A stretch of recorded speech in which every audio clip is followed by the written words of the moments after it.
দেবে। ও আল্লাহ, সারাদিন তো অনাহারা থাকা যাবে না, এই জন্য তাই তোমার নামের জপ করছি। তুমি তো বলেছো ইন্নাল্লাহা ইয়ারযুকু মাইয়াশাউ বিগাইরি হিসাব।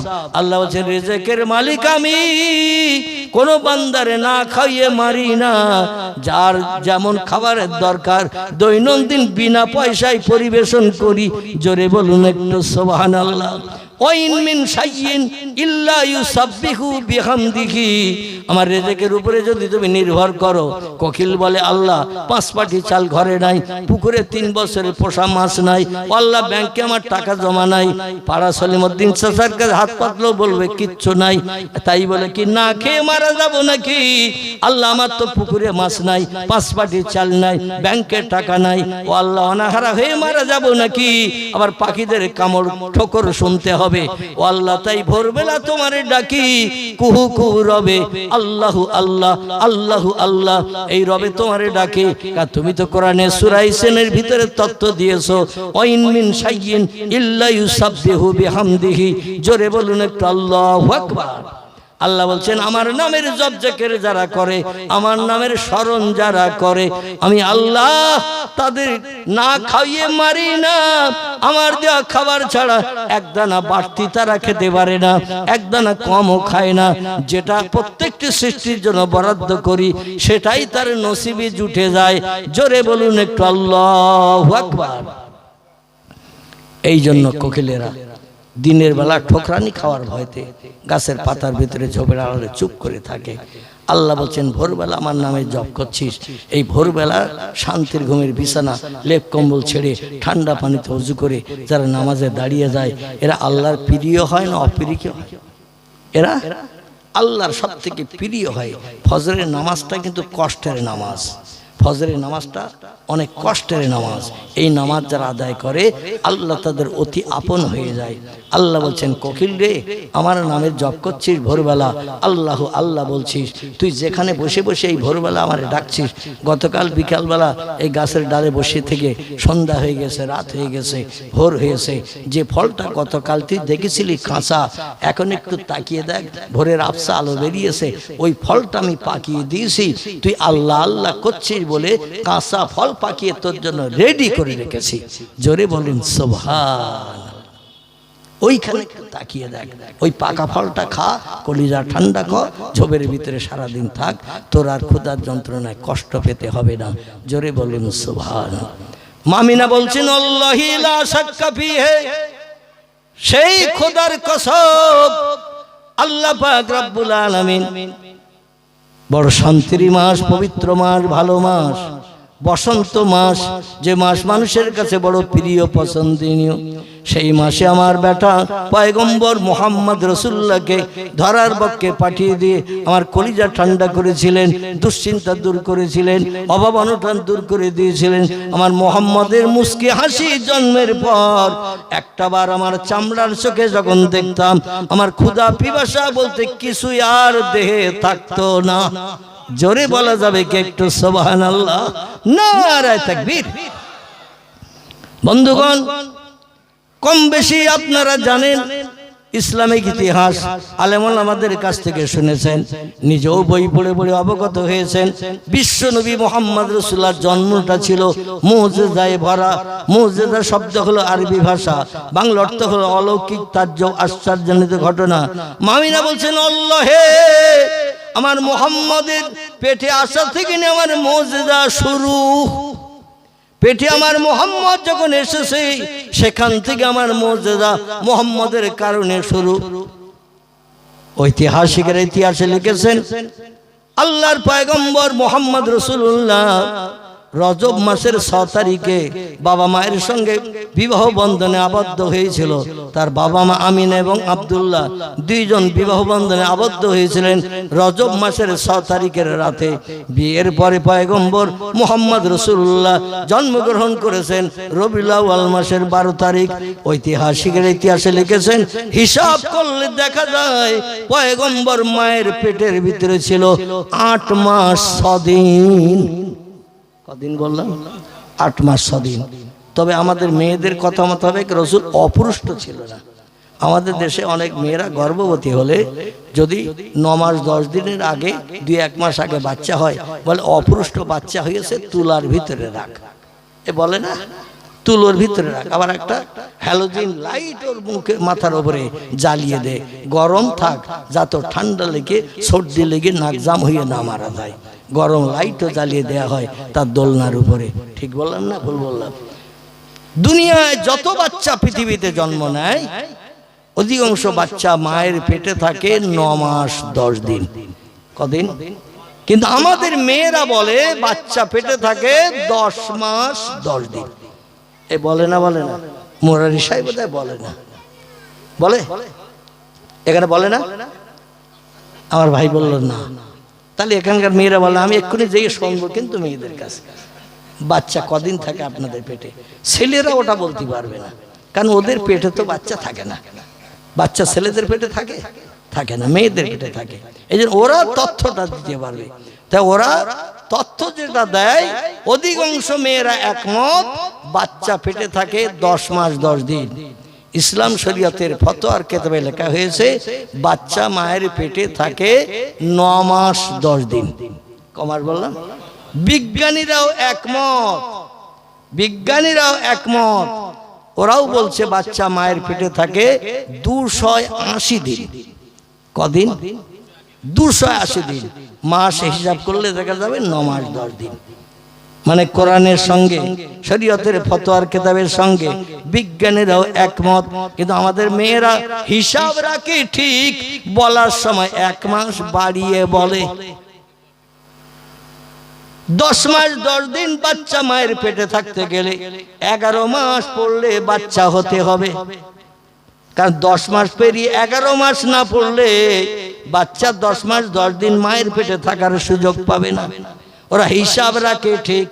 9 মাস পেরিয়ে গেলে প্রসূতির উপরে বাড়ির মেয়েরা লক্ষ্য রাখে, যখন তখন পেন হতে পারে, বাচ্চা প্রসবের যন্ত্রণা শুরু হতে পারে। 9 মাস পেরিয়ে গেলে প্রসূতির দিকে লক্ষ্য রাখে, কিন্তু বলার সময় 1 মাস বাড়িয়ে বলে 10 মাস 10 দিন। কিন্তু বাচ্চা 10 মাস 10 দিন মায়ের পেটে থাকে না, বাচ্চা থাকে 9 মাস 10 দিন। স্বাভাবিক নিয়মে পৃথিবীতে ভূমিষ্ঠ হওয়ার জন্য এটাই যথেষ্ট, এটাই এনাফ। কিন্তু পয়গম্বর মুহাম্মদ রাসূলুল্লাহকে আল্লাহ পাক আমাদের মেয়েদের মতো 9 মাস 10 দিন মায়ের উদরে রাখেন নাই। আল্লাহ পাক বিশ্ব নবী মুহাম্মদ রাসূলুল্লাহকে মায়ের উদরে রেখেছিলেন 8 মাস 6 দিন। কদিন? রজব মাসের 6 তারিখ থেকে নিয়ে রবিউল আউয়ালের 12 তারিখ পর্যন্ত হিসাব করলে দেখা যায় 8 মাস 6 দিনে হয়। এখন সব বাচ্চা জন্ম নিল 10 মাস 10 দিনের মাথায়, কিন্তু নবী কেন 1 মাসেরও বেশি আগে জন্মগ্রহণ করলেন? তাহলে নবী তো অপুষ্ট হয়ে জন্ম নেওয়ার কথা, নবীর তো তুলোর ভিতরে রাখার কথা, নবীর মাথার উপরে হ্যালোজিন লাইট টাইট তো জ্বালিয়ে রাখার কথা। আমাদের দেশের মেয়েরা যেমন জ্বালিয়ে রাখে, আসলে ব্যাপারটা তা নয়। আল্লাহ বলছেন আমি আমার পয়গম্বরকে স্বাভাবিক মেয়েদের মতো মায়ের পেটে 9 মাস 10 দিন রাখলে রাখতে পারতাম, কিন্তু এই জন্য রাখি নাই যতদিন পয়গম্বর মায়ের পেটে থাকবে আমিনা ততদিন কষ্টের মাঝখানে থাকবে। এই জন্য আমি কষ্ট থেকে নিষ্কৃতির জন্য স্বাভাবিক নিয়মে আমার মোহাম্মদকে পুরো বডি কমপ্লিট করে ধরার পক্ষে পাঠিয়েছিলাম 8 মাস 6 দিনের ভিতরে। এটা হলো আমার রহমত, এটা হলো আমার করুণা, এটা হলো আমার দয়া। এটা পৃথিবীর কোনো মানুষ মুহাম্মদ রাসূলুল্লাহর সামঞ্জস্য না।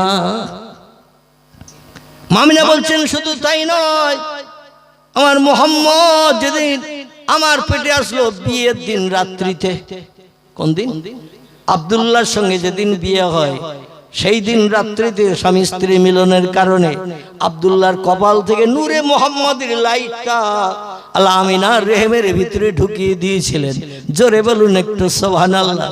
যদি বলেন হুজুর বুঝলেন কি করে, তাহলে একটা তথ্য আপনাদের কাছে পরিবেশন করি, আপনাদের মগজ সাফ হয়ে যাবে ইনশাআল্লাহ। একটু মোহাব্বতের সঙ্গে কলেমার জিকির, লা ইলাহা ইল্লাল্লাহ, লা ইলাহা ইল্লাল্লাহ, লা ইলাহা ইল্লাল্লাহ, মুহাম্মাদুর রাসূলুল্লাহ। আব্দুল্লাহ যখন মক্কা নগরীতে আব্দুল মুত্তালিবের ছোট ছেলে হিসাবে বসবাস করছে, একটুখানি এগিয়ে নিয়ে যাই তাহলে বুঝতে সুবিধা হবে। ইসলামিক ইতিহাসের পৃষ্ঠায় বিবদ্ধ হয়েছে সিরাতে ইবনে হিশাম, বিশ্ব নবীর জীবনী গ্রন্থ, খুব মর্যাদাবান কিতাব। এর ভিতরে লিপিবদ্ধ করা হয়েছে আব্দুল্লাহ বাবা ছোট ছেলে হওয়ার কারণে আব্দুল্লাহ চেহারা দেখতে খুব সুন্দর ছিল এবং তার কপালে মাঝে মাঝে টর্চ লাইটের আলোর মতো একটা নূরের জ্যোতি জ্বলে উঠত। জোরে বলুন সুবহানাল্লাহ। এই নূরের জ্যোতিটা জান্নাতুল মাওয়ার ভিতরে আদম সফিউল্লাহর দেহটা যখন বানানো হয়েছিল, পচা কাদামাটি দিয়ে একটা স্ট্রাকচার বডি বানানো হয়েছিল, এই বডিটার ভিতরে জিবরিল আমিন প্রাণ ঢুকাতে যেয়ে 4 বার ফেল করেছিল। কবার? 4 বার ফেল করেছে। জীবন ঢুকিয়ে দেয়, আলমে আরওয়াহ থেকে একটা প্রাণ নিয়ে জিবরিল হাত বার করে, প্রাণটাও সঙ্গে সঙ্গে বেরিয়ে যায়। অচল দেহ সচল হয় না। জিবরিল বলছেন, আল্লাহ আপনার হুকুম তামিল করে কাজ করতে গেলাম, কিন্তু কাজের সফলতা পাচ্ছি না। আল্লাহ বলেন কারণ? বলে কারণ আমি জানি না, আল্লাহু আ'লামু বিমুরাদিহি, বিষয়টার জ্ঞান আপনি বেশি রাখেন। জোরে বলুন সুবহানাল্লাহ। আল্লাহ বলেন জীবন ঢুকিয়ে দিচ্ছ, হাত বার করার সঙ্গে সঙ্গে জীবন বেরিয়ে যাচ্ছে, বলেন নাম ইয়া রাব্বি। আল্লাহ বলেন একটু আমার আরশ কুরসির দিকে তাকাও। জান্নাতুল মাওয়া থেকে জিবরিল আমিন আরশ কুরসির দিকে তাকালেন। আল্লাহ বলেন মা তারা ইয়া জিবরিল ইয়া রুহুল আমিন, আরশের দিকে তাকিয়ে কিছু দেখতে পেয়েছো তোমার নজরে? জিবরিল বলছেন নাম ইয়া রাব্বি, আপনার আরশের দিকে তাকিয়ে দেখলাম আরশের উপরে একটা উজ্জ্বল জ্যোতির লাইট তীক্ষ্ণ আলো দিয়ে জ্বলছে। আল্লাহ বলেন মা তারা ইয়া জিবরিল, ও লাইটটা কি লাইট তুমি কি জানো? জিবরিল বলে লা ইয়া রাব্বি, আর লাইটটা কি লাইট জানি না, তবে আপনি জানিয়ে দিলে জানতে পারবো। জোরে বলুন সুবহানাল্লাহ। আল্লাহ বলে লাইটটি হলো আউয়ালু মা খলাকাল্লাহু নূরি, যখন কোন সৃষ্টি বানাই নাই, জান্নাত বানাই নাই, জাহান্নাম বানাই নাই, ফেরেশতা বানাই নাই, হুরগেলেমান বানাই নাই, কোন জীবজন্তু কিছুই বানান নাই, আকাশ বানাই নাই, আমি আল্লাহ সর্বপ্রথম বানিয়েছিলাম আমার পয়গম্বর মুহাম্মদ রাসূলুল্লাহ নূরকে। কদ জাআকুম মিনাল্লাহি নূরু ও কিতাবুম মুবিন। আল্লাহ কোরআনে তত্ত্ব কোট করে বললেন বিশ্ববাসী তোমাদের কল্যাণের জন্য, অন্ধকারে পথ দেখার জন্য, সঠিক রাস্তায় চলার জন্য আমার তরফ থেকে 2টি তোহবা গিফট অনুদান তোমাদের জন্য পৃথিবীতে আমি প্রেরণ করেছি। একটি গিফট অনুদানের নাম হলো কদ জাআকুম মিনাল্লাহি নূর, আমি আল্লাহ আমার তরফ থেকে তোমাদের অন্ধকারে পথ দেখার জন্য, সঠিক পথে চলার জন্য, কোনটা ন্যায় কোনটা অন্যায়, কোনটা হক কোনটা না হক, কোনটা সত্য কোনটা মিথ্যা যাচাই করার জন্য একটা তোহবা প্রথম পাঠালাম, তার নাম হলো নূরে মুহাম্মাদি সাল্লাল্লাহু আলাইহি সাল্লাম। চিল্লাই বলুন একটু সুবহানাল্লাহ। 2 নম্বরে হলো কিতাবুম মুবিন, সেটি হলো আমার আসমানি লৌহে মাহফুজের সংরক্ষিত মিষ্টি মধুর সত্যবাণী সত্য কথার একটি কিতাব। কিতাবটির নাম হলো আল কোরআন। কি নাম? আল কোরআন নামক একটা কিতাব তোমাদের কল্যাণের জন্য, সঠিক রাস্তায় সঠিক পথে চলার জন্য, কোনটা মেনে চললে লাভ হবে, কোনটা মেনে চললে লস হবে, আমি সব তত্ত্ব কোরআনের ভিতরে ভরে তোমাদের ঘরে পৌঁছে দিয়েছি। জোরে বলুন সুবহানাল্লাহ। তাহলে এখানে বোঝা গেল আল্লাহ আমাদের কল্যাণের জন্য, অন্ধকারে পথ দেখানোর জন্য একটা নূর পৃথিবীতে পাঠিয়েছিলেন। আল্লাহ বলেন মা তারা ইয়া জিবরিল, আমার আরশের দিকে তাকিয়ে কি দেখতে পাচ্ছ? জিবরিল বলছে আল্লাহ উজ্জ্বল জ্যোতিষ্কময় একটা লাইট দেখতে পাচ্ছি জ্বলছে এবং আমার চোখ ধাঁধা লাগিয়ে দিচ্ছে। আল্লাহ বলছে নাম ইয়া রুহুল আমিন, অবশ্যই তুমি ঠিকই দেখেছো। ওই লাইট থেকে কিঞ্চিত লাইট তুমি হাতে করে নিয়ে ওই বডির ভিতরে আগে ঢুকিয়ে দাও। অন্ধকার বডির ভিতরে প্রাণ থাকতে চাইছে না ভয়ে, এই জন্য আগে একটা লাইট ঢুকিয়ে দাও, আলো বানিয়ে দাও, তারপরে প্রাণটা ঢুকাও, দেখো এবার কি হয়। জিবরিল আমিন চতুর্থবার, 3 বার ফেল করার পরে চতুর্থবারে ওই লাইট আগে আরশ কুরসি থেকে নিয়ে দেহের ভিতরে ঢুকিয়ে দিলেন, আদমের দেহের ভিতরে। ঢোকানোর পরে ভিতরটা একটু অন্ধকার দূর করে আলো দিল। জিবরিল এবার প্রাণটা নিয়ে উপরের দিক থেকে মাথার দিক থেকে ঢুকিয়ে দিলেন আদমের বডিতে, আর হাতের সঙ্গে প্রাণ আর বার হয় নাই। জোরে বলুন সুবহানাল্লাহ। এই নূরে মোহাম্মদের লাইট পেয়ে আদমের ভিতরের অন্ধকারটা দূর হয়ে গিয়েছিল। এই লাইট আদমের কপাল থেকে শীষের কপাল এসেছিল, শীষের কপাল থেকে নুহুর কপাল এসেছিল, নুহুর কপাল থেকে ইব্রাহিম খলিলুল্লাহর কপাল এসেছিল বা ইদ্রিসের কপাল এসেছিল, ইদ্রিসের কপাল থেকে ইব্রাহিম খলিলুল্লাহর কপাল এসেছে, ইব্রাহিম খলিলুল্লাহর কপাল থেকে ইসমাইল জবিহুল্লাহর কপাল এসেছে। জোরে বলুন সুবহানাল্লাহ। ইসমাইলের কপাল থেকে চলতে চলতে চলতে চলতে চলতে চলতে মক্কা মুকাররমার কুরাইশ বংশের ভিতরে আব্দে মন্নাফ থেকে শুরু করে, হাসেম থেকে শুরু করে, আব্দুল মুত্তালিব থেকে শুরু করে পরস্পরের কপালে আসতে আসতে এই লাইটটা আব্দুল্লাহর কপালে এসে গেল। আব্দুল্লাহ যেই রাতের বেলা রাস্তাঘাটে পথে চলতেন, আর মাঝে মাঝে টর্চ লাইটের সুইচ টিপলে যেমন আলো জ্বলে বেরিয়ে যায়, দূরের আধার দূর করে দিয়ে আলোর পথ দেখিয়ে দেয়, আব্দুল্লাহর কপাল থেকে মাঝে মাঝে লাইট বেরিয়ে এলাকার মানুষদের চোখে পড়তো। তবে সব থেকে বেশি তাদের নজরে পড়তো তারা হলো নারী জাতি। কি জাতি? নারী জাতিদের চোখে বেশি পড়তো লাইট। আর এই লাইটটা যখন জ্বলে উঠতো দুনিয়ার মেয়েরা সব পাগল মার্কা হয়ে যেত। আব্দুল্লাহর কপালে একটা দামি লাইট জ্বলে ওঠে, আব্দুল্লাহর চেহারাটা দেখতে এত সুন্দর দেখায়, তামাম মক্কা মদিনা এমন করে সিরিয়া কুফা বসরা যেন আলোকিত হয়ে যায়। এই লাইটওয়ালা ছেলেটা যদি জীবনে ভাগ্যে নসিবে জুটাতে পারি, রাত দিন 24 ঘন্টা লাইটটা আমার স্বামী যদি হয়ে যায়, যুবক ছেলেটা আমার স্বামী হয়, ঘরে পাবো, সব সময় পাবো, জীবনে কলিজা ঠান্ডা করব লাইটটা দেখে দেখে। এটা মক্কা নগরীর সব মেয়েদের চিন্তা ভাবনা ছিল। জোরে বলুন একটু সুবহানাল্লাহ। এমনকি ওয়ারকা বিন নাওফালের কন্যা, তার নাম ছিল মরিয়ম। কি নাম বললাম? মরিয়ম নামের একটি মেয়ে ছিল।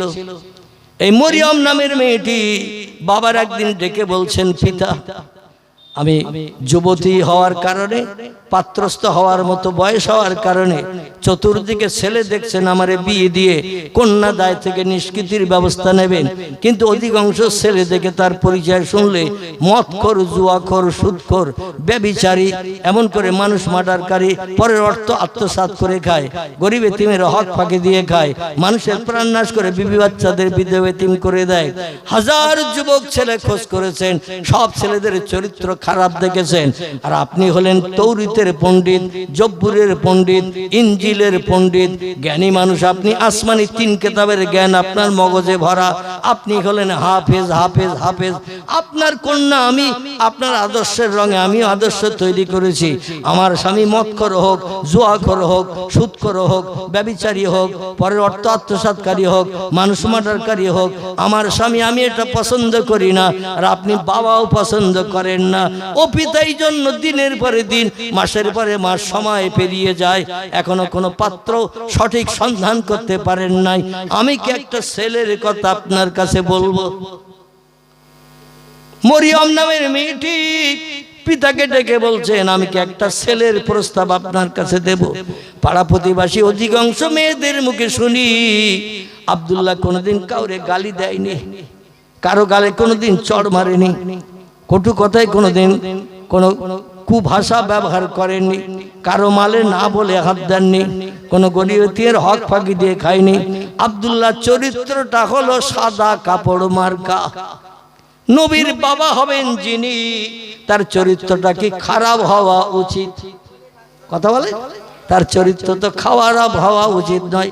কারণ খারাপ লোকের ছেলে যদি মুহাম্মদ রাসূলুল্লাহর মতো আল্লাহর কোনো ওলি বান্দাও হয়, আর চায়ের দোকানে 2-5 জন যদি বসে থাকে, বলে ওই ছেলেটার দিকে তাকা, ছেলেটা খুব ভালো ছেলে, ও মিথ্যে কথা বলে না, চুরি ডাকাতি করে না, তাস খেলার মজলিসে বসে না, জুয়া খেলার মজলিসে বসে না, সিনেমার কাউন্টারে টিকিট কাটতে দেয় না, কাউরে গালি দেয় না, বলে বাদ দে তোর কথা, ওর বাপ ছিল 1 নম্বরের বড় ডাকাত। আচ্ছা, যদি বলে ওর বাপ ছিল ডাকাত, তো ছেলেটার নামে বদনাম হবে না? হবে না? যদি বলে ওর বাপ ছিল বিখ্যাত চোর, দৈনন্দিন চুরি করে করে লোকের বাড়ি থেকে এনে বিবি বাচ্চাদের খাওয়াতো, সেই লোকের ছেলে তো, ওর রক্তের ভিতরেও বাপের রক্ত ঢুকে রয়েছে। এখন ভালো দেখছো, পরে খারাপ হবে, লোকজন বলে না?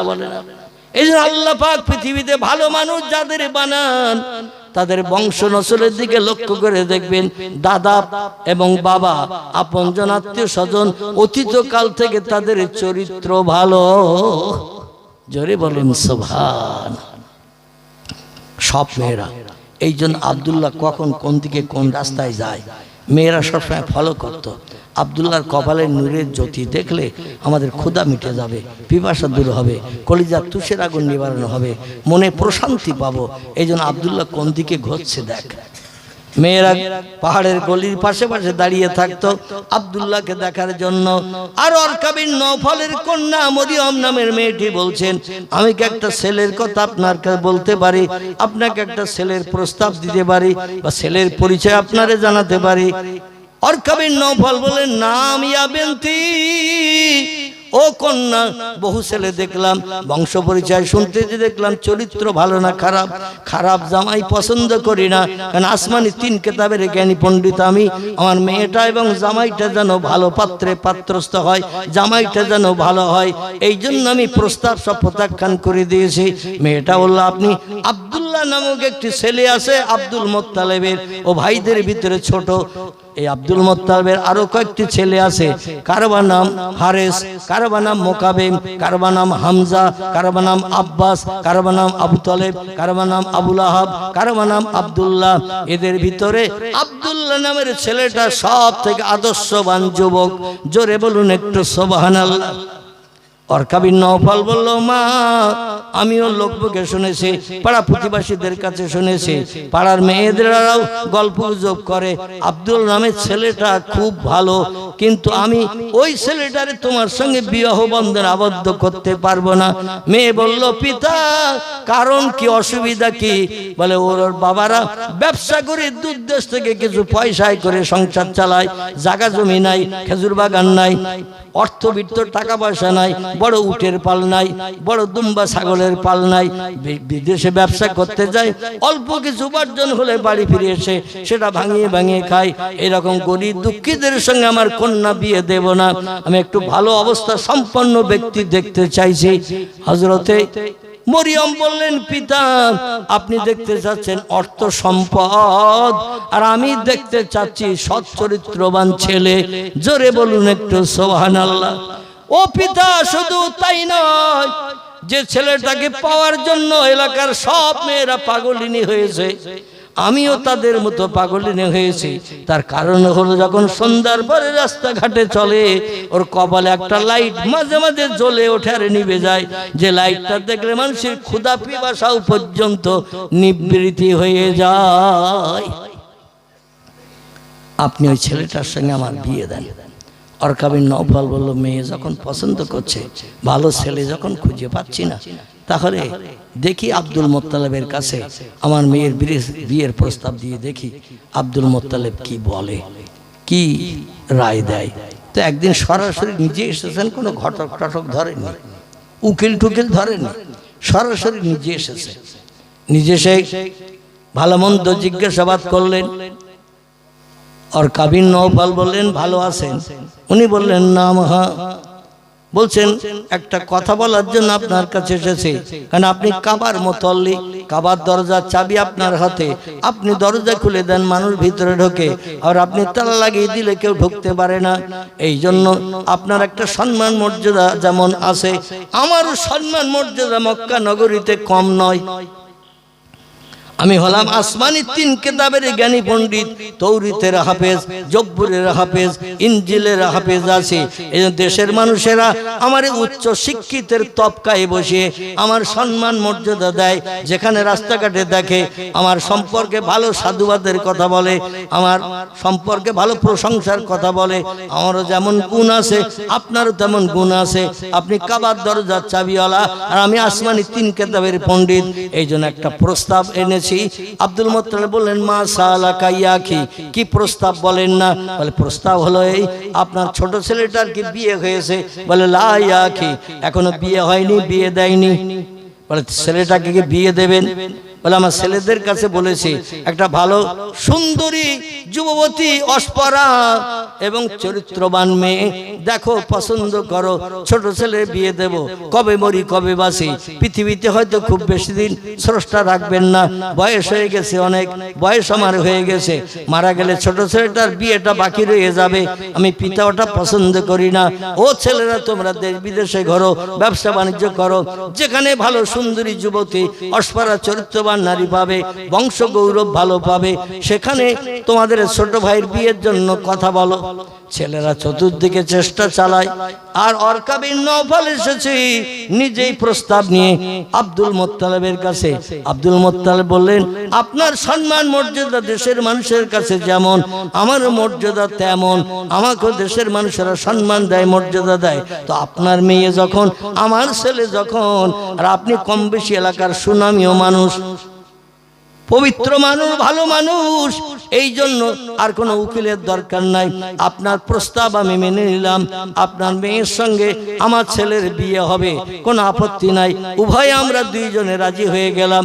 তবে আব্দুল মুত্তালিব বলল, শোনো, আমরা তো জমি জায়গাওয়ালা নই, খেজুর বাগানওয়ালা নই, ও ওয়ারকা বিন নওফল, আমরা ব্যবসা করে কোনো রকমের সংসার নির্বাহ করি, এই জন্য আমার ছোট ছেলে বিয়েটা একটু ঘটা করে দেব, একটু অনুষ্ঠান করে দেব। এই জন্য অনুষ্ঠান করতে গেলে কিছু পয়সা করি খরচের বিষয় আছে, টাকা পয়সা জোগাড়ের ব্যাপার আছে। এই জন্য ছেলেদের ব্যবসা করতে সিরিয়ায় পাঠাবো, সিরিয়ায় ব্যবসা করতে গেলে 1.5-2 মাসের মতো সময় লাগে, কারণ যেতে আসতে প্রায় 1 মাসের মতো সময় লাগে, পায়ে হেঁটে যেতে, পায়ে হেঁটে আসতে, এই জন্য 1.5-2 মাস সময় লাগে। সেখানে এক বাজার থেকে পাইকারি মাল কিনে আর এক বাজারে খুচরো বিক্রি করে, যেটা মুনাফা হয় সেইটা নিয়ে বাড়ি ফিরে আসে। সময় একটু লম্বা করে ডেট করতে হবে, দিনখান করতে হবে, যাতে ছেলেরা ব্যবসা করে টাকা আয় করে নিয়ে বাড়ি ফিরতে পারে। ডেটটা একটু লম্বা করে করতে হবে। আমাদের দেশে বিয়ের ডেটটা যদি লম্বা করা হয়, বিপদের আশঙ্কা বেশি দেখা দেয় না। একটু লম্বা করে ডেট করলে দেখবেন বিয়ের আর 6 দিন বাকি, আব্দুর রহমান ভাইয়ের মেয়ে মোমেনার বাড়ি নেই, আব্দুল করিম চাচার ছেলে মিন্টু ও আর বাড়ি নেই। মোবাইলের অ্যাকশনে কথাবার্তা হয়ে গেছে, হঠাৎ বাস ধরে ট্রেন ধরে সোজা চলে গেছে দীঘার সমুদ্র সৈকত। কোথায় বললাম? দীঘার সমুদ্র সৈকত। চতুর্দিকে এলাকায় খোঁজ খবর চলছে, ছেলে মেয়ের কোনো সন্ধান নাই। 4 দিন লজ ভাড়া করে ওখানে থাকলো, সমুদ্রের ঢেউতে হাবুডুবু খেলো, আর রাতের বেলা জীবন যৌবনের ক্ষুধা নিবৃত্তি করে ওরা বেবিচারে লিপ্ত হয়ে, চরিত্রহীনা হয়ে, পশুর আদর্শ নিয়ে বাড়ি ফিরে আসলো। এখানে অবশ্যই এরকম ঘটনা ঘটে না। তো অধিকাংশ জায়গায় যেখানে যায় বলে, হুজুর কত ছেলে আর কত মেয়ে চলে গেছে, তার কোনো খোঁজ খবর নাই। বাপ তখন বলে, এক অঘটন ঘটিয়ে ফেলেছে, ছেলের বাপ মেয়ের বাপ। ওরা আবার গ্রামের মোড়ল মাতব্বরদের ডেকে বলে, এরকম অঘটন ঘটেছে, 4 দিন বাড়ি ছিল না, 5 দিনের মাথায় বাড়ি এসেছে। এখন ওদের 2 মন এক হয়ে গেছে, অন্য জায়গায় দেখাশোনা করে বিয়ে দিলে হয়তো সংসার ভালো হবে না। এখন ছেলের বাপও রাজি, আমিও মেয়ের বাপ রাজি, আর মেম্বার তুমি থেকে এই ছেলে মেয়ে দুটো বিয়ে দিয়ে দাও। এরকম ঘটনা ঘটে না। মেম্বার থেকে, প্রধান থেকে কাজ কমপ্লিট হলো, প্রধান দুটো নাকেমকে দিয়ে দুটো খেয়ে হাত চাটতে বাড়ি গেল। আরে বর্তমান পৃথিবীতে এই ধরনের ঘটনা অধিকাংশ ঘটতে শুরু করেছে, আর অনেক জায়গায় বিয়ে শাদী না করেও সংসার যাপন চলছে। ওই যে ঘুরে এসেছে মুকুটমণিপুর থেকে, দার্জিলিং থেকে, ওইটাই বিয়ে হয়ে গেছে, মৌলবি ডাকারও দরকার নাই, কবুল পড়ানোর দরকার নাই। এরকম অবৈধ বিয়ে, কোনো বিয়েই হয়নি, উকিল লাগেনি, সাক্ষী লাগেনি, অটোমেটিক সংসার চলছে। মুরারিশা এলাকায় অবশ্য এরকম নাই। এখানকার লোকের নামে বদনাম দিয়ে আর মার খেয়ে মরবো নাকি আমি? এখানকার লোকেরা ভালো। তো আমাদের গ্রামের কথা বলছি, কত ছেলে স্ত্রী তালাক দিয়েছে, শরীয়তের বিধান আছে সংশোধনের, শরীয়তের বিধান মানল না, স্ত্রীকে তাহলিল করে নিল না, ওই ছেড়ে দেওয়া তালাক দেওয়া স্ত্রীকে নিয়ে অটোমেটিক সংসার চালাচ্ছে। আমার গ্রামে ভুরি ভুরি আছে, কথা বললে আবার হুমকি দেয়, বুলেটের গুলিতে বক্ক ঝাঁঝরা করে দেব। চাচা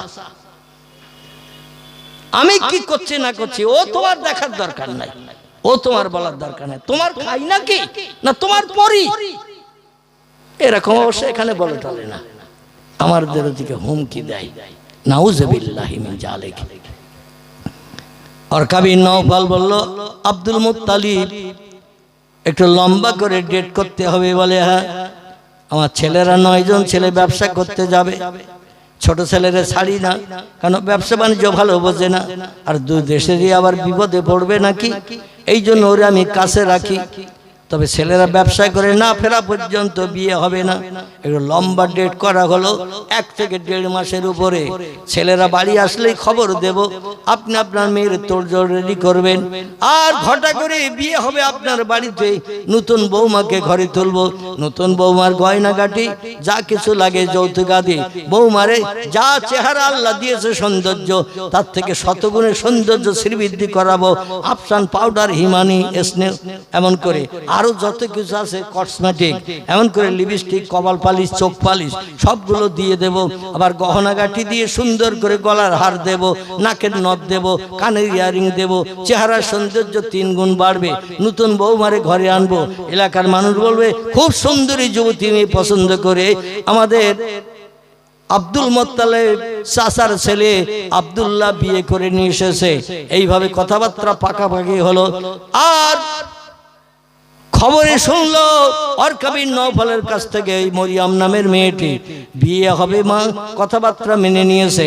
আব্দুল মুত্তালিব যেমন সম্মান আছে দেশে, আমারও সম্মান আছে, 3 কিতাবের হাফেজ আমি, এই জন্য উনি আমার প্রস্তাবটা এক বাক্যে মেনে নিয়েছেন। তো বিয়েটা তাড়াতাড়ি হবে না, কমপক্ষে মাস 1.5-এর উপরে সময় লাগবে।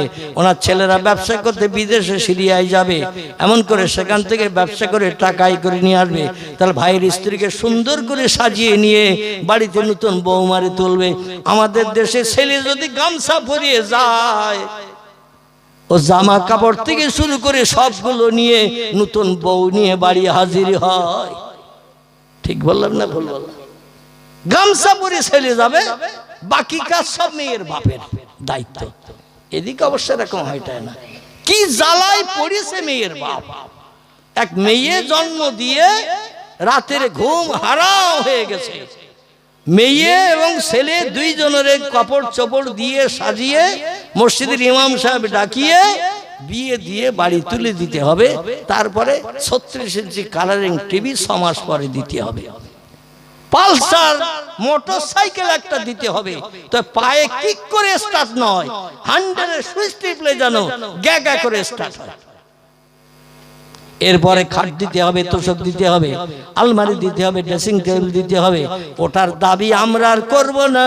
ও মেয়ে তার ঘর গোছানোর জন্য বাপের কাছ থেকে কান মলিয়ে নিয়ে নেবে। ঠিক বললাম না ভুল বললাম? মেয়ে ওর বাপের কাছ থেকে কান মলিয়ে নেবে, কারণ ওর ঘর তো সাজাবে। ওটার কথা আমরা বলবো না, আমরা বলবো পালসার গাড়ির কথা, 36 ইঞ্চি কালারিং টিভির কথা। আর তোমার জামাই মেয়েকে যদি সুখে রাখতে চাও, 5-7 মাস 8 মাস বিয়ে হওয়ার পরে 1,00,000 টাকা দিতে হবে ব্যবসা করার জন্য। মানে এর পরও আর যদি কিছু লাগে তাও বলে বসে না। অনেক মেয়ে বাপের অভাবের দিকে দৃষ্টি করে, বাপের সংসারের দিকে দৃষ্টি নিক্ষেপ করে, অনেক মেয়ে গলায়ও দড়ি দেয়, বিষ খেয়েও আত্মহত্যা করে দুনিয়া থেকে বিদায় নেয়। ঘটনা ঘটছে না? ঘটনা ঘটছে। আব্দুল মুত্তালিব বলল, আমার ছেলেরা ব্যবসা করে বাড়ি আসবে, টাকা পয়সা উপার্জন করে আনবে, তা দিয়ে নতুন বৌমার যৌতুকাদি গহনাগাটি শাড়ি চুড়ি যা লাগবে আমরা কিনে নিয়ে যাব, নতুন বৌমারে নতুন সাজে সজ্জিত করে নিয়ে বাড়ি আনবো। জোরে বলুন সুবহানাল্লাহ। তবে একটা দাবি, একটা প্রস্তাব, 1.5 মাসের আগে হবে না বিয়ে। ওরকা বিন নওফাল খবরটা মেয়েরে দিল। মা প্রস্তাবে রাজি হয়ে গেছে, বিয়ে তোমাদের হবে। তুমি যে ছেলেটারে পছন্দ করো, কপালে নূরের জ্যোতি জ্বলতে দেখো, সেই মেয়েটা, সেই ছেলেটা ভবিষ্যতে তোমার স্বামী হবে। তো একটু অপেক্ষা করতে হবে 1.5 মাস। আর আব্দুল্লাহ সম্ভবত তার ভাইরা ব্যবসা করার জন্য প্রস্তাব দিয়ে বাপের কাছে বলেছে আমরা 9 জন বিদেশে যেয়ে ব্যবসা করব, 9 জায়গায় মাল বিক্রি করব, আর ছোট ভাইয়ের বিয়ে হবে, তার বিয়ের খরচ খরচার ব্যাপার দাঁড়িয়ে যাবে, এই জন্য ছোট ভাইকেও নিয়ে যেয়ে মাল কিনে ওরও এক জায়গায় বসিয়ে দেব, যাতে তাড়াতাড়ি টাকা আমাদের উপার্জন বেশি হয় এবং তাড়াতাড়ি বিদেশ থেকে ফিরে আসার সুযোগ হয়। জোরে বলুন একটু সুবহানাল্লাহ। মরিয়মের কানে খবর গেছে আব্দুল্লাহ যাবে ভাইদের সঙ্গে শাম সিরিয়ার দেশে ব্যবসা করতে, কারণ আব্দুল্লাহর বিয়ের টাকার দরকার, তা আব্দুল্লাহকে সঙ্গে করে নিয়ে যাবে, এক জায়গায় তারে কিছু মাল দিয়ে বসিয়ে দেবে। অরকাবে নওফলের মেয়ের খাওয়া ঘুম উঠে গেল এই খবর শুনে। কবে কোন দিন আমাদের বাড়ির সামনে দিয়ে সদর রাস্তা, সিরিয়ার দেশের রাস্তাটা আমাদের বাড়ির সামনে দিয়ে সদর রাস্তা, এই রাস্তা দিয়ে 10 জন ভাই একসঙ্গে ব্যবসা করতে যাবে সিরিয়ায়। আমি দেখব সেই নূরের জ্যোতি লাইটটি আমাদের ঘরের সামনে দিয়ে যখন ভাইদের সঙ্গে যাবে, দেখব লাইটটি 1-1.5 মাস বাড়ি আসতে বাকি থাকবে, আর 1-1.5 মাস তো লাইট আর মক্কা নগরী ঘুরিয়ে খুঁজেও দেখতে পাবো না। ওই লাইটটা থেকে কলিজা ঠান্ডা করে রেখে ধৈর্য ধারণ করে থাকবো। এজন্য কবে যায় দেখার জন্য প্রতিদিন সকাল থেকে সন্ধ্যা পর্যন্ত অপেক্ষায় থাকে রাস্তার দিকে তাকিয়ে। জোরে বলুন একটু সুবহানাল্লাহ।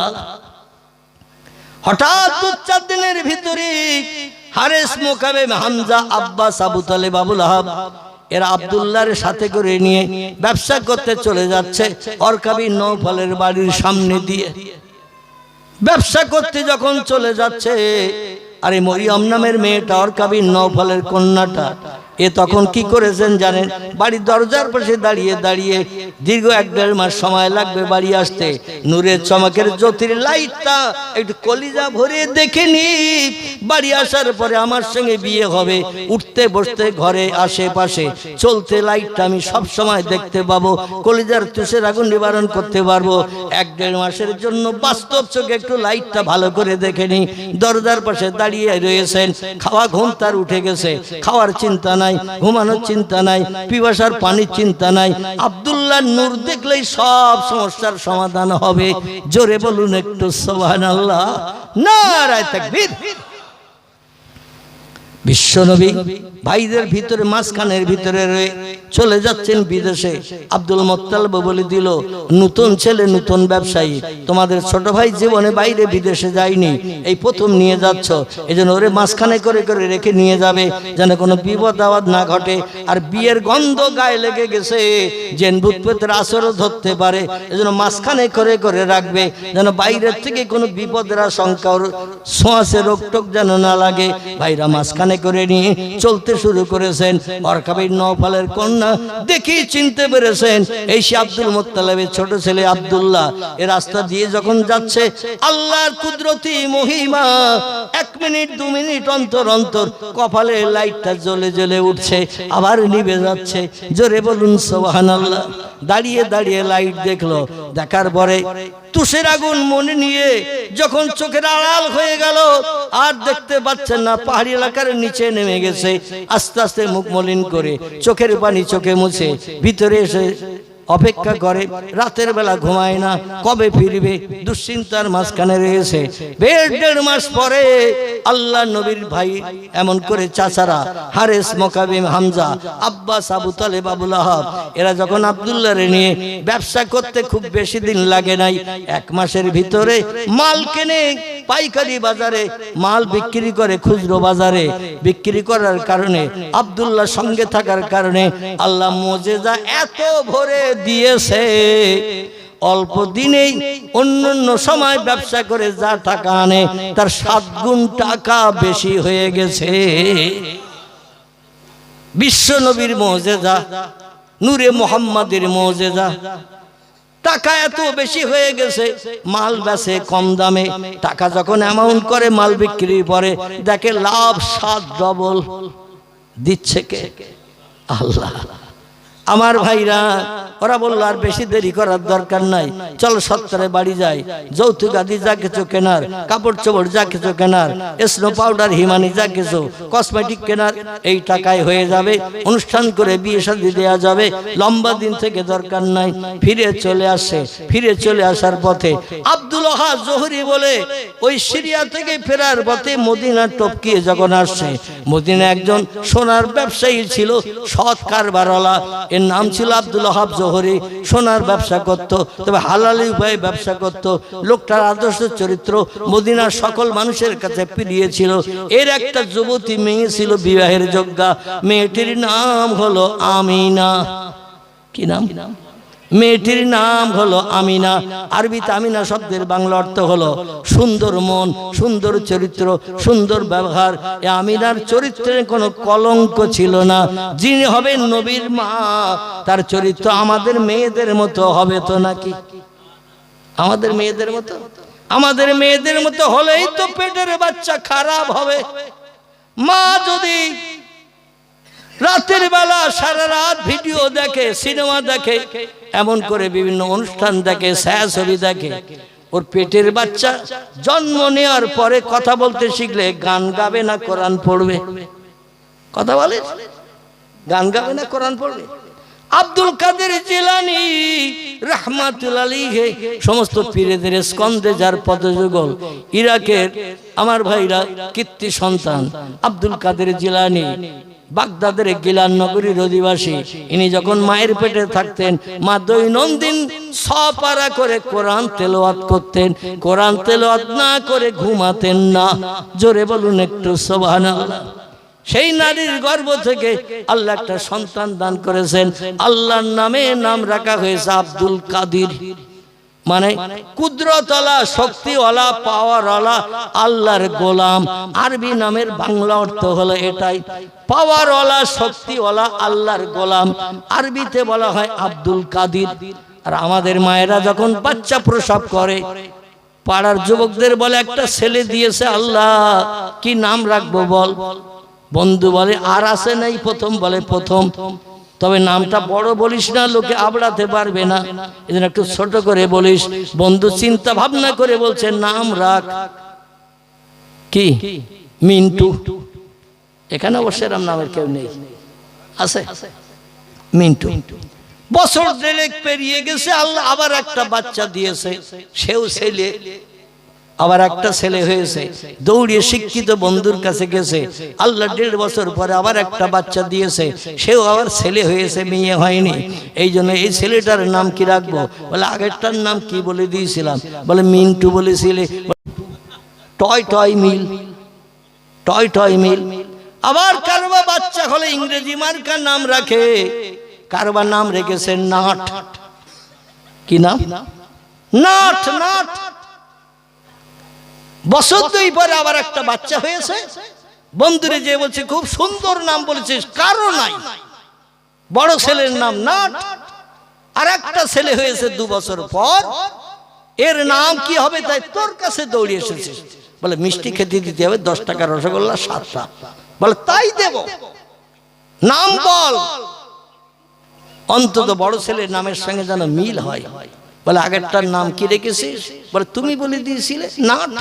বলে এটার নাম রাখ স্ক্রু। নাট আর স্ক্রু টাইট দেবে, টাইট দিয়ে বাবারে বশ করে রাখবে, যেন বাইরে বেরিয়ে যেতে না পারে।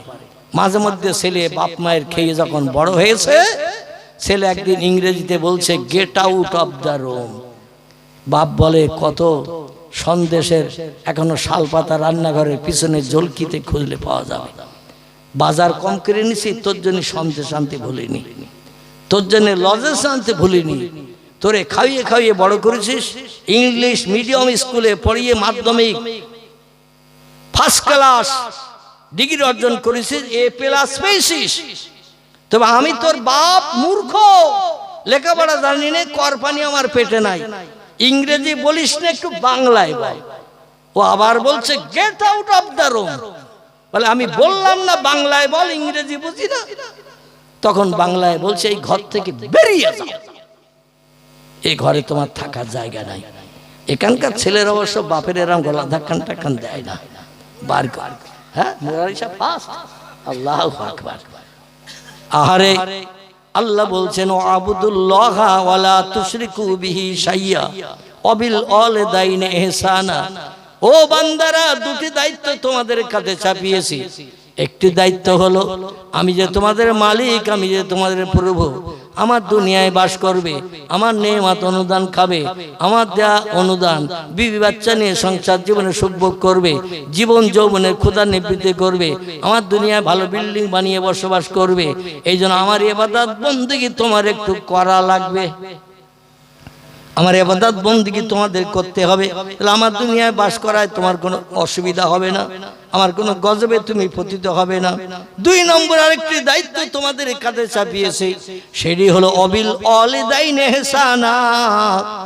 তোমাদের বাপ মায়ের সঙ্গে যেন কোনোদিন দুর্ব্যবহার করবে না, বাপ মায়ের সঙ্গে কোনো বাজে মন্তব্য নেবে না, কর্কশ ভাষায় কথা বলবে না, তোমার ভাষায়, তোমার কথায়, তোমার ব্যবহারে ইল্লা উফিন।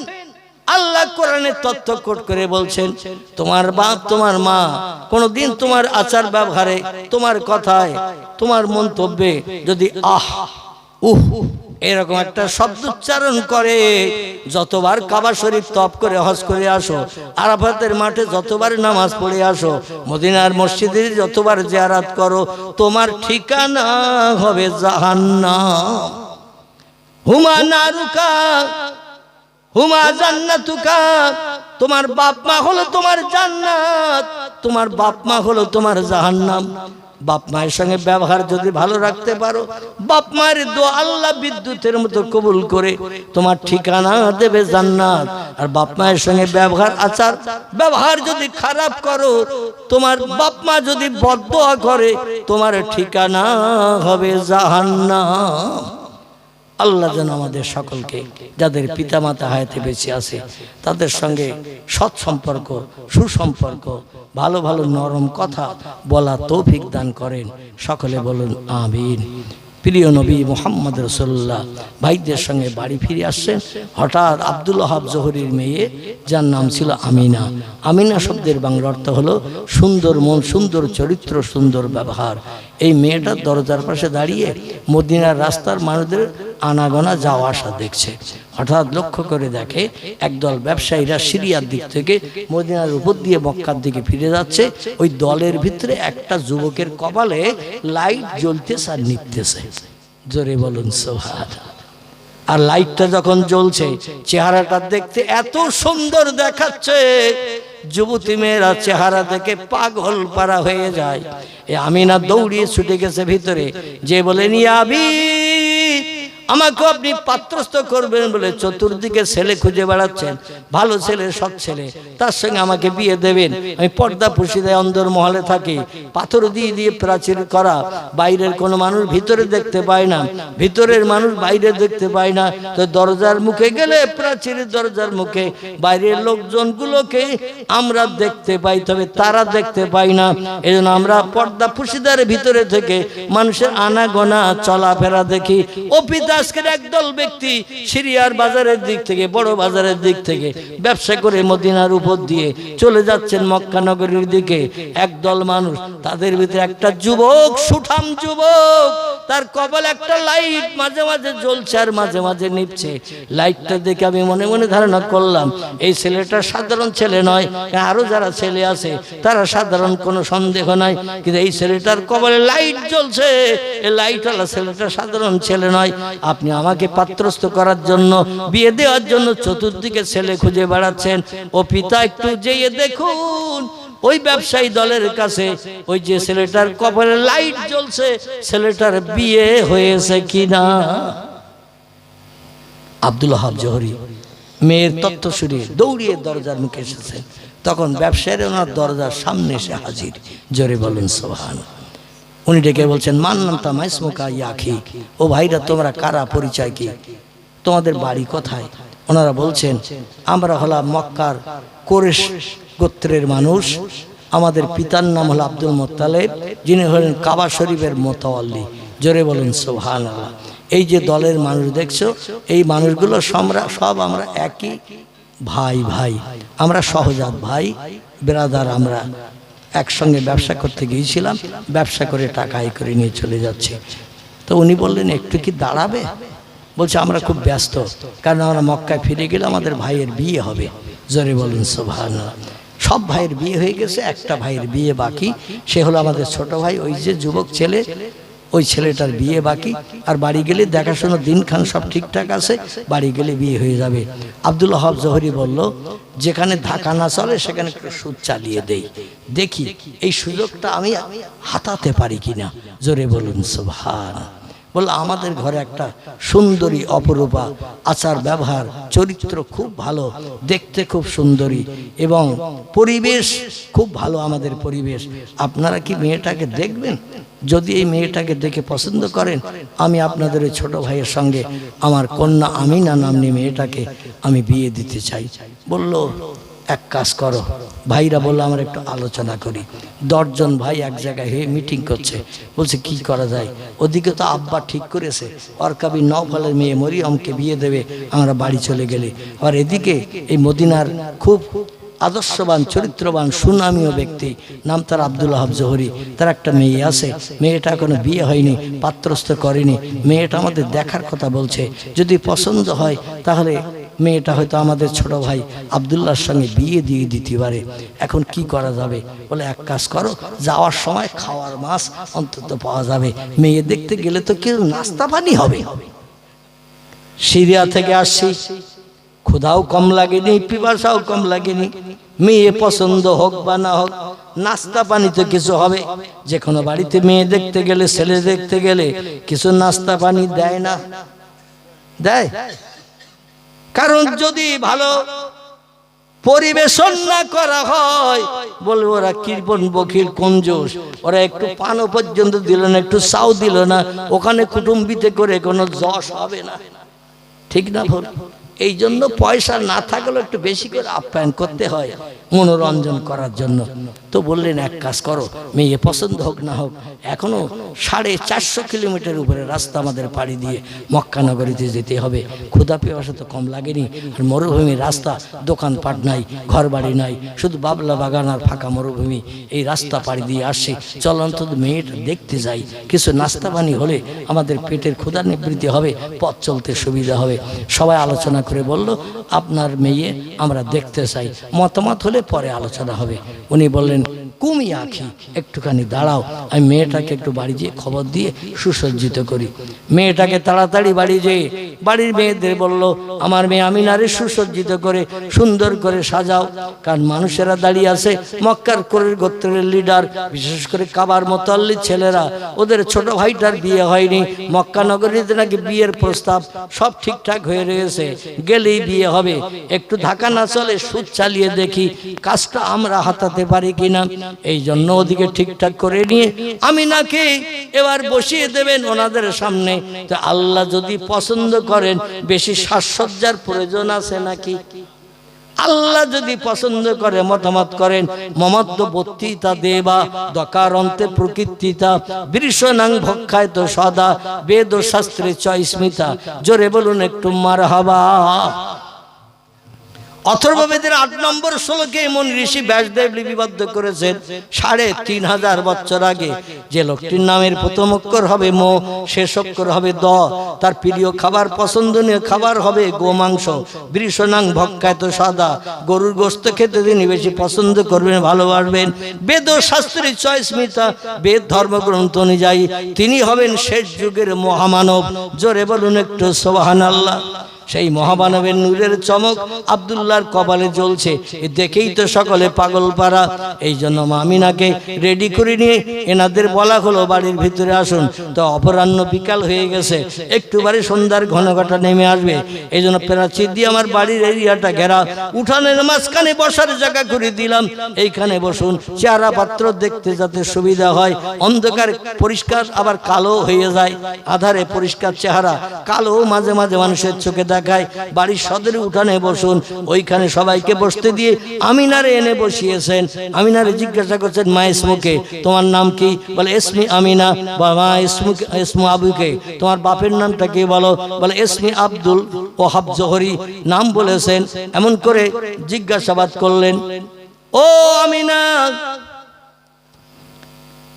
তোমার বয়স কত? এমন করে তুমি পড়াশোনা লেখাপড়া কি জানো? যে প্রশ্ন করে সঙ্গে সঙ্গে মুস্কি হাসির মাধ্যম দিয়ে প্রতি উত্তর দেয়। আমাদের দেশের কিছু মেয়ে আছে, ছেলের পক্ষ যখন দেখতে আসে প্রশ্ন জিজ্ঞাসা করলে মুখটা হাঁড়ির তলা মার্কা হয়, হয় না? কিছু মেয়ে আছে ছেলের তরফ থেকে যখন দেখতে আসে সামনে বসায়, প্রশ্ন করে একটা, মেজাজ করে উত্তর দেয় আর একটা। কারণটা কি? আমি যতটুকু বুঝেছি কারণ হলো আর একজনের সঙ্গে কথাবার্তা সেটেল হয়ে আছে। ঠিক বললাম না ভুল বললাম? আরেকজনের সঙ্গে কথাবার্তা সেটেল, কোথার কোন ছেলের সঙ্গে বিয়ে হবে, ভবিষ্যৎ জীবনটা দুঃখের কাটবে, ঝামেলার দরকার নাই, এমন ব্যবহার দেখাবো ওরা যেন আমার ব্যবহারে অখুশি হয়ে চলে যায়, আর ফিরে না আসে কোনোদিন। আমার ভাইরা, আমি না কথা বলছেন মুসকে মুসকে হাসির মাধ্যম দিয়ে, গালের মুক্তার দানার নেয় ঝলকানি দাঁতগুলো লাল ঠোঁটের ভিতর দিয়ে একটু একটু বেরিয়ে যাচ্ছে, আর মুসকি হাসির মাধ্যম দিয়ে যখন তথ্য দিচ্ছে সবার দেখে পছন্দ হয়ে গেছে।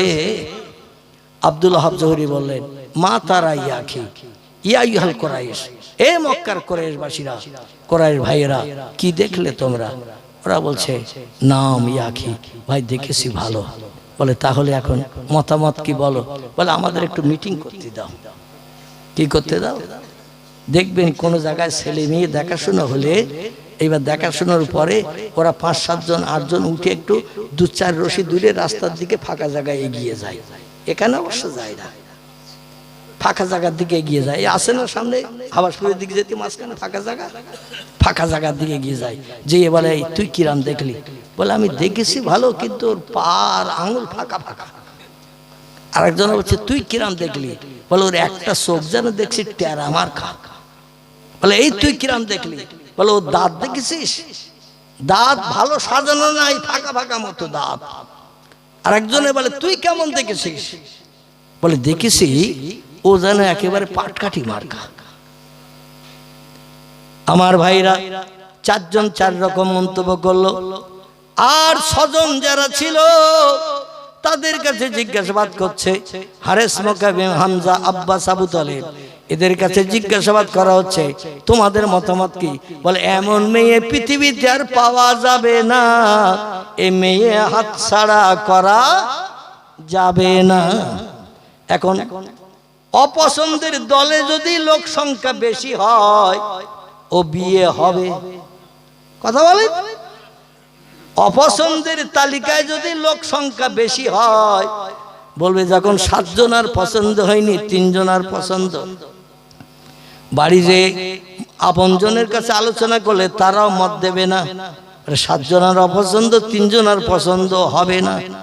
এখন কি করা যাবে?